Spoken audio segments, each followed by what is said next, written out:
Let's talk a little bit about trends and competitors as a startup. So, you're going to get asked very often what's going on in the market, what's going on with your competitors, how are you positioning yourself? The list goes on. But functionally, it's a are you current on what's going on in the market? Do you have a position that you're taking where you fit, where investors fit, where competitors fit, where everyone that's playing in this market is kind of acting and what their position should be? Are we positive? Are we negative? Are we highly differentiated? Or are we kind of a unique offering for a smaller segment of the audience? These questions all become relevant, and it's less of a wrong answer because the data itself is wrong. Most of the time, founders are wrong because they've just done very little work. They've stayed very isolated on their focus, their business, their specific kind of features and functionality. And they haven't really looked out into the market, into the community, into the relevant space that's around them that their customer is also engaging with. And that puts them at a big disadvantage, especially direct disadvantage to founders that are doing that, that are building something very, very similar. So let's talk about some of the kind of big words, the big phrases that I would keep in mind as I'm thinking about trends, as I'm thinking about competitors. We're going to talk a lot more about this in future lessons, but this is more of a preview. So first and foremost, market trends. So market trends are where is the market going? What's going on in the industry? What's going on with the consumers, the technology, everything. A lot of these trends, thankfully, because we're in the age of technology, can be very additive. They can make it easier to develop, make it easier to stay compliant, make it easier to grow, make more demand for more facilitatory tech. Therefore, people are always looking to engage and build and adopt new technology. These can be really additive. The other side is the stuff that needs to be more combat, which is trends that make things more expensive, especially if you're dealing with, a certain type of resource, whether that resource is information, data, certain skill sets for technology and development. It could be that this type of technology has fallen out of favor if you're dealing with something more trendy or if it has like a market price, such as crypto.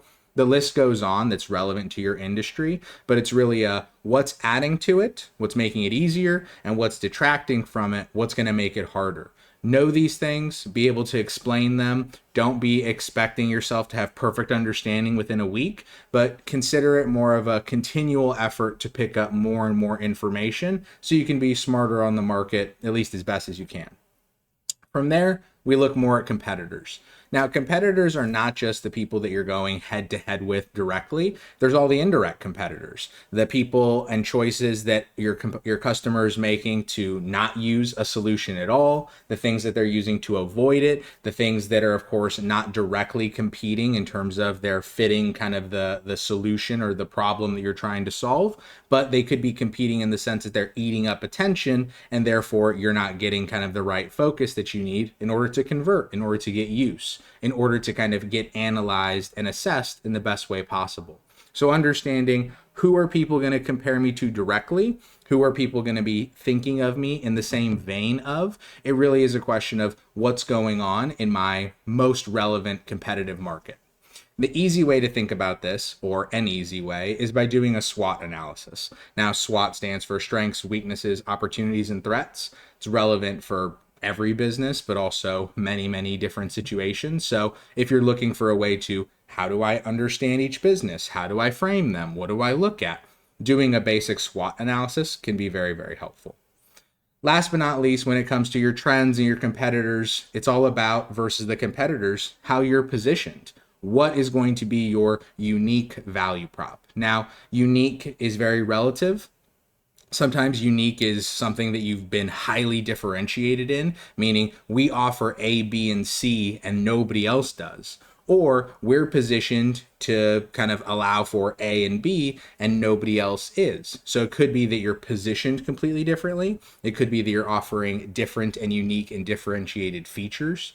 There's a lot of kind of strategic positioning that can kind of take place, but it's really a question of if someone were to ask you, where do you fit in the market? How does your customer think of you? Are you the cheaper? Are you the faster? Are you the more niche? Are you the easiest to run on a cheap computer, which maybe a lot of your customer base is using old technology, so being able to run on a computer that doesn't, require all the demands of high-end software, maybe that's a really, really big strategic positioning, advantage that you can take advantage of.